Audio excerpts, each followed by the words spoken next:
Hello guys, good day. Tapos lang maligo.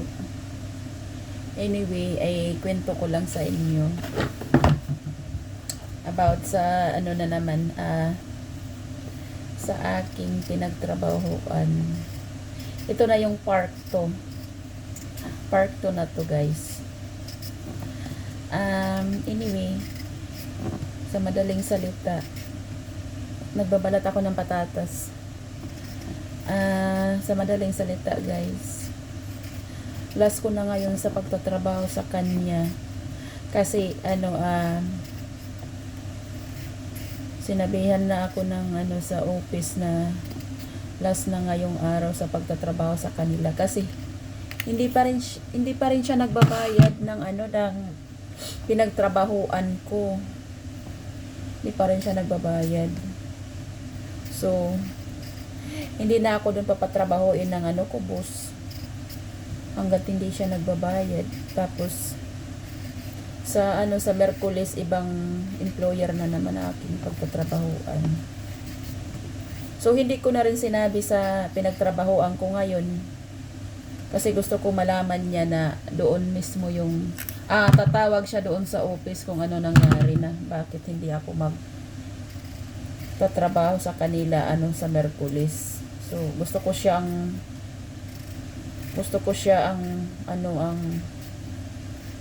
tumawag doon.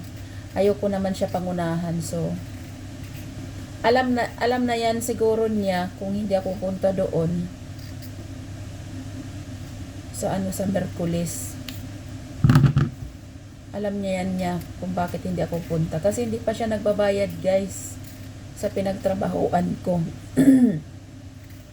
Pinakita niya sa akin kanina yung babayaran niya more than more than 30k yung babayaran niya. So nagtanong siya kanina sa akin yung pinagtrabahuan ko na paano daw to bayaran. Sabi ko tingnan mo noon kung anong ginamit mo noon, siguro ganun pa rin ata. Sabi ko kaya tawagan mo doon. Ayoko naman manguna doon, mamaya magkamali ako yung salarin niyan. So ayoko siya Hindi ako dyan. Kasi ngayon sa office ngayon namin, siya, walang nagtatrabaho. May nagtatrabaho doon, mga job student. Walang doon na tatrabaho yung tawag nito, yung boss ko. Kasi yung pangalawang boss ko, minsan nagtatrabaho siya sa Arsco, minsan nagtatrabaho sa iba-ibang iba-ibang office kasi nga malaki yung company yung pinagtrabahoan ko. So, iba-iba yung naglilipat siya ng ng office.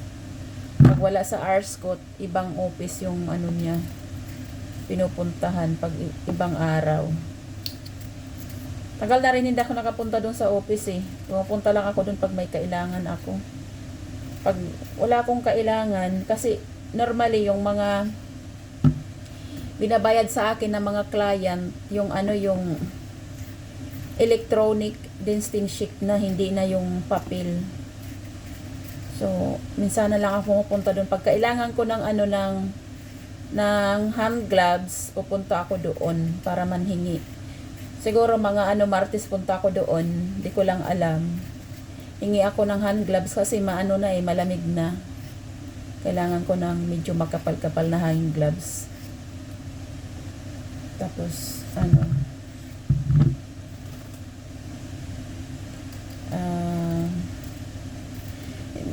talaga, balik tayo doon sa babae, yung hindi pa nagbayad.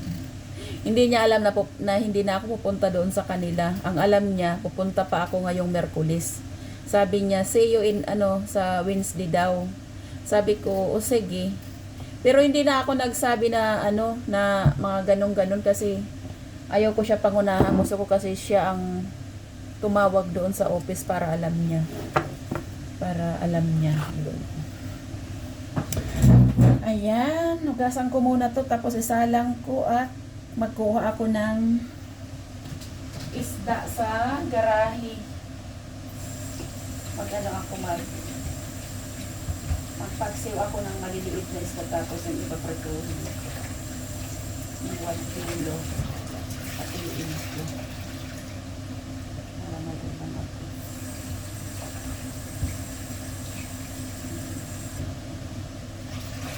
Ang kalahati rin itong patatas, i-ano ko, i-back ko kay Maxine.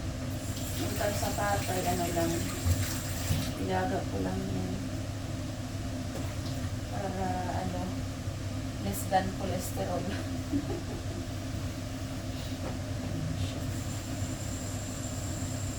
Isalang na yung rice ko.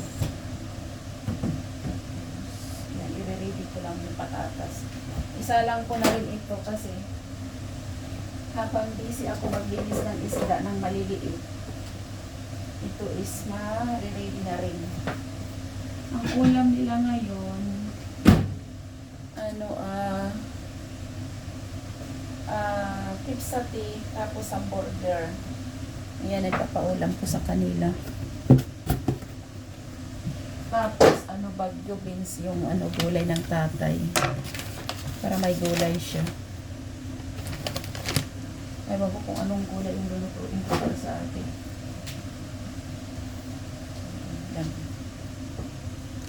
Tapos, anyway, nainis ako kasi ano, pag naglilinis ako yung lalaki, hindi pa nakatayo, nandoon pa nakahiga-higa pa sa ano, sa sopa nila. Siyempre maano ka, maiirita ka kasi nakahiga-higa pa siya. Parang wala siyang alam.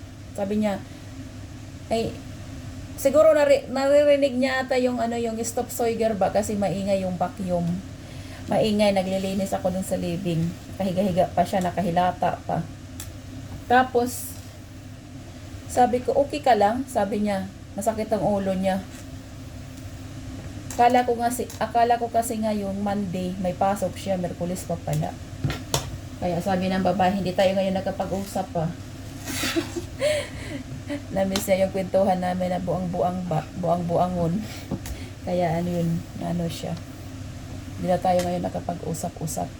Sabi ko, okay lang yan. Sabi ko, next time na lang din. Tapos, ano lang ngayon, 4 na oras lang ako nagtrabaho kasi ano ngayon nirecop ko yung kasi yung iba kong yung isa kong ano employer, bakasyon siya ngayon. So, nirecop ko yung yung 4 na oras na extend doon ako magtatrabaho sa iba kong employer. Bumalik ako dito sa sa isa kong employer, yung kada Merkulis ako napunta. So, nirecop ko siya. 4 na oras, malapit lang naman. So, ayun. Madali lang naman ito kausapin yung babae na kada Merkulis yung pinagtatrabahoan ko. Ang problema, wala siyang pangbayad na sa trabaho ko, kaya doon nagkakaproblema. Hindi man ako sumusunod lang din ako sa office kung anong sabi. Doon ako kasi siyempre sila ang nagpapasahod sa akin. So, sumusunod lang din ako sa boss ko kung anong sabi. Kasi kung nakabayad na sila, siguro, hindi ako pupunta sa ibang client, hindi ako pupunta sa ibang employer. Sana nga yung bago ngayong employer, hindi yung naninigarilyo kasi, kalain nyo guys, katatapos ko lang maglinis doon sa CR nila, pala siya, wag na lang natin sabihin, basta pumunta siya doon sa CR, nanigarilyo pala doon. Tapos, yung niya sa sigarilyo, nilagay lang niya doon sa lababo, yung may agusan ng tubig, nilagay niya doon. Naamoy ko talaga. So, doon pala siya nanigarilyo, hindi pala siya lumabas. Kasi nakita ko siya, may dala siyang sigarilyo. So, akala ko pumunta sa labas, wala pala. Doon pala siya nanigarilyo sa loob ng CR. Tingnan mo. Tapos na ako sa living. Sabi niya, pwede pa ba ako pumunta sa kusina? Kukuha ako ng tinapay kasi nagugutom ako. So, wala siyang plato na dala. Siyempre, pag wala kang platong dala, yung ng tinapay, di ba nalalaglag yung mga niya. Yung galing sa tinapay, nalalaglag sa sahig. So, hindi niya iniisip na katatapos ko lang dapat talaga respeto eh. Gusto ko kasi kapag naglinis ako, Okay lang kumuha siya ng tinapay. Basta magdala siya ng plato para hindi magsipaglaglagan yung ano nang galing sa tinapay. Kasi katapos ko lang maglinis, di ba? Respect naman sa naglilinis. Ganun. Wala eh. Ganun talaga. Tapos sabi naman ng isa, na sana daw yung lilipatan ko sa trabaho, yung hindi na naninigarilyo kasi every Merkulis talaga guys, ang baho ko guys, lahat na damit ko, kailangan ko tanggalin sa katawan ko kasi ang baho-baho ko. Naliligo ako lagi. Nakatulog nga lang ako, late na ako, natulog muna ako ng 1 hour kasi inaantok ako. So, after na natulog, naligo na ako. Tapos prepare ako ng lulutuin para maya-maya. Tapos, ayun, darating yung dalawa at mayroon silang pagkain ready na. So, ganun talaga. So, yun lang guys. Guys, pa-subscribe naman please dito sa ko sa YouTube channel, Mayoni Piranti Das Vlogs. Thank you. Thank you for watching guys. Bye-bye.